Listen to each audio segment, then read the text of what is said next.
Hi guys, and welcome to History of Star Wars Characters Episode 1. Today we're going to start off with the history of GrandMaster Yoda.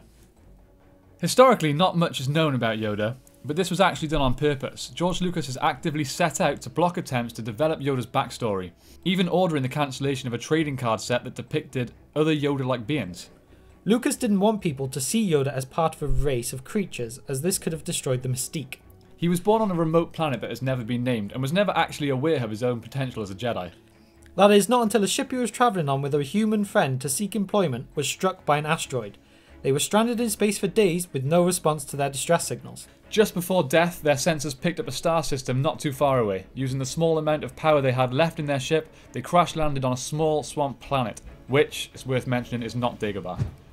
After a few days, they were then discovered by Hersalrian Jedi Master Nkata Del Gormo, who revealed to them that they were both Force-sensitive. Master Gormo trained them both in the ways of the Force, and not long after their training was complete, a Galactic Republic starship picked up the signal who rescued the two friends, who were now Jedis themselves. After leaving the planet, Yoda travelled to Coruscant, where he would continue his training at the Jedi Temple as a Jedi Initiate. He proved to be a powerful Jedi. Eventually, Yoda would pass the Gathering and construct his very first lightsaber. After completing his Padawan training, Yoda became a Jedi Knight and went on to many important missions. By age 96, he had become a Jedi Master. Later, he was chosen to join the Jedi High Council. By 800 BBY, which is before the Battle of Yavin, in case you didn't know, Yoda would begin training his first of many students. By about 400 BBY, Yoda would be considered one of the greatest masters ever. In around 102 BBY, a child named Dooku, Master Yoda, was discovered by the Jedi and willingly given to the Order by his parents.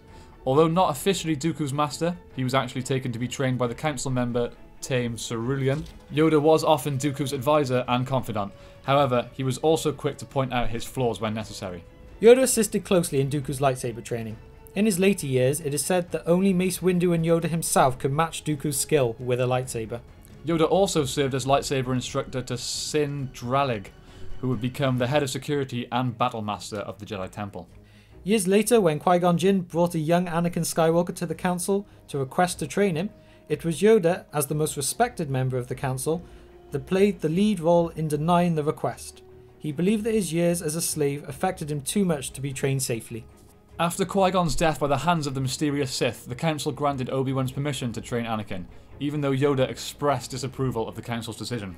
During the Clone Wars, Yoda, like many other Jedi Masters, was forced to become a general and fight in the various battles across the galaxy. During Order 66, Yoda was on the Wookiee planet of Kashyyyk, assisting the Wookiees and the clones as they fought the Separatist army. Sensing the loss of the hundreds of Jedi, as well as Anakin's fall to the dark side, Yoda concluded that the clones must be responsible. Despite being filled with grief, Yoda managed to defend himself and escape.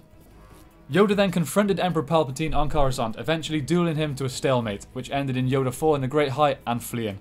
He then met with Bail Organa and Obi-Wan to discuss the fate of Anakin's children before leaving to Dagobah to live in exile. Years later, Yoda began training Luke Skywalker, the last remaining Jedi besides Yoda himself. Luke left his training prematurely despite Yoda's warnings. When Luke returned 1 year later, Yoda had become too sick and weak to finish Luke's training. He confirms to Luke that Vader is his father and that there is another Skywalker. He then fades away and becomes one with the Force. Doubtlessly, Yoda was one of the most gifted Force users ever. Aside from his mastery of the Force, his most notable attributes were leadership and long lifespan. As the Grand Master of the Jedi Order for centuries, he essentially became the face of the Jedi.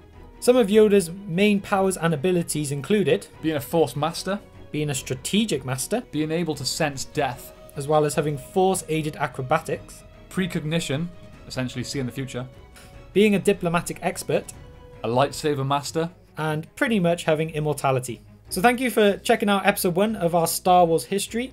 Obviously today we've looked at Yoda, and hopefully on our next episode we're going to be looking at Boba Fett. There was so much stuff we could have looked at for Yoda. Being 900 years old, there was a huge history there, and this could have been a few hours long. So we've given you as brief of a detailed history as we can. If you want something in further detail, please comment below and let us know what other characters you'd like to see covered. Yep, so please leave us a comment below, subscribe to the channel to check out all our future episodes, and we hope to see you again soon. Thanks, bye. May the Force be with you.